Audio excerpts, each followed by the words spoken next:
A multi-agency task force has been operating since early Friday morning throughout this major flood emergency. Limerick City and County Council, Gardaí, Limerick Fire Service, the Civil Defence Forces, Limerick Marine Rescue and the Red Cross have all been involved in the operation.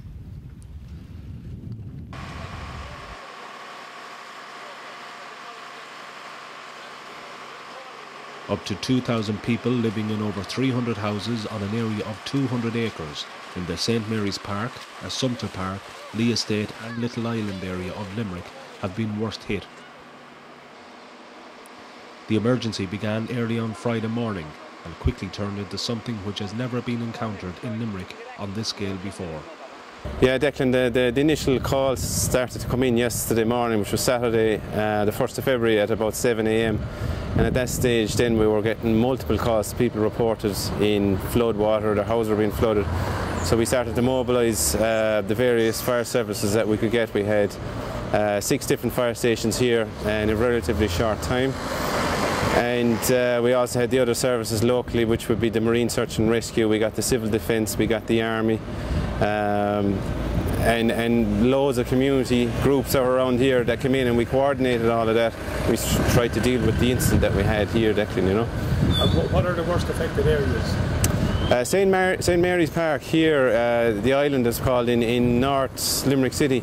That was primarily the worst area that was affected. We had about 250 houses underwater, some of which were under 8 and 9 feet of water, so it was quite a serious situation.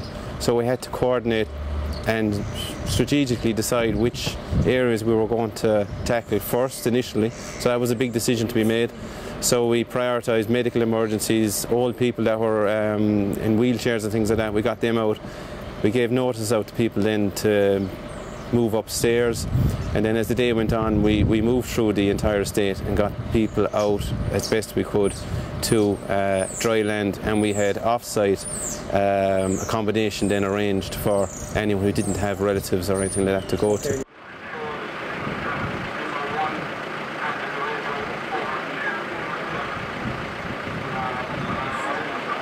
So we have a command centre set up here, and that's where the hub of all decision making was going on, and it was a focal point for people who were coming and going.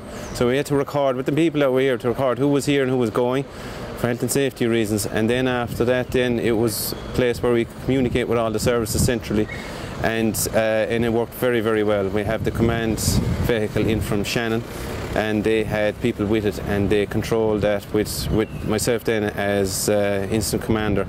We coordinated it all and it worked very, very well. A response to a flooding emergency on this scale doesn't just happen.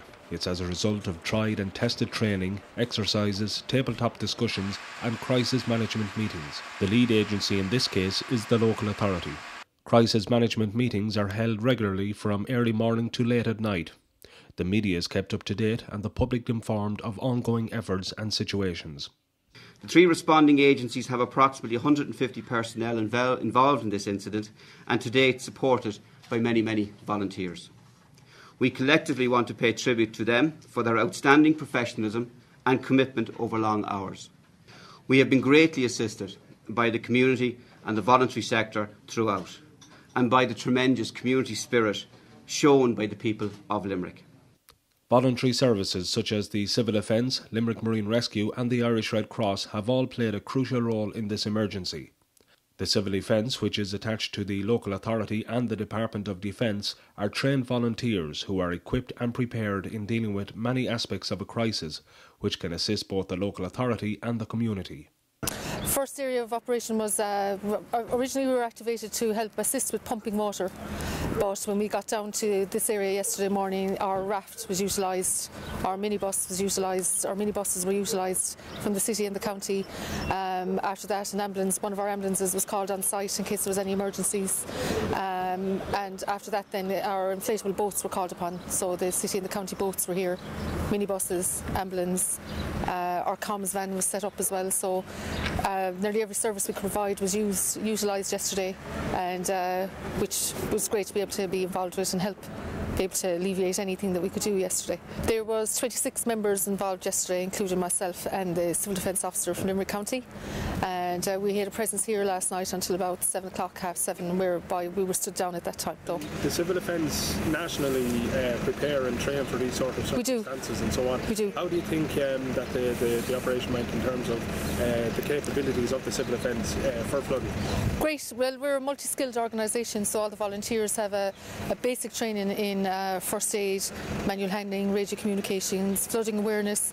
Another big issue we'd be involved in the city is searches for missing persons, so we're used to being around water awareness, all that as well. So because we're a multi-skilled organisation, everything is now after falling into place, and we're very flexible and adaptable, so wherever we were needed, we just went and helped out where we could. Our equipment is relatively known around the city, so we brought tents down here yesterday, but we didn't put them up.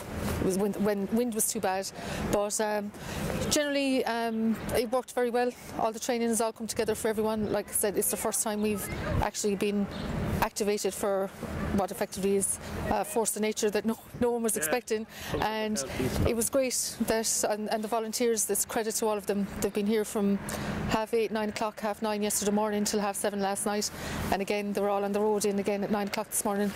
All the agencies working together, the Army, the Fire Brigade, the Garda Síochána, the Red Cross, St John's Ambulance Brigade, the Order of Malta, the Marine Search and Rescue, Limerick City, Limerick County, Civil Defence, everyone just all mucked in. And even the community spirit around here, they're dropping out cups of tea and any facilities or anything that we need. The doors have been open to everybody, so it's just been amazing, and it's the community spirit down here. It's been great. They all need to be commended. They're all brilliant. Absolutely. Yeah.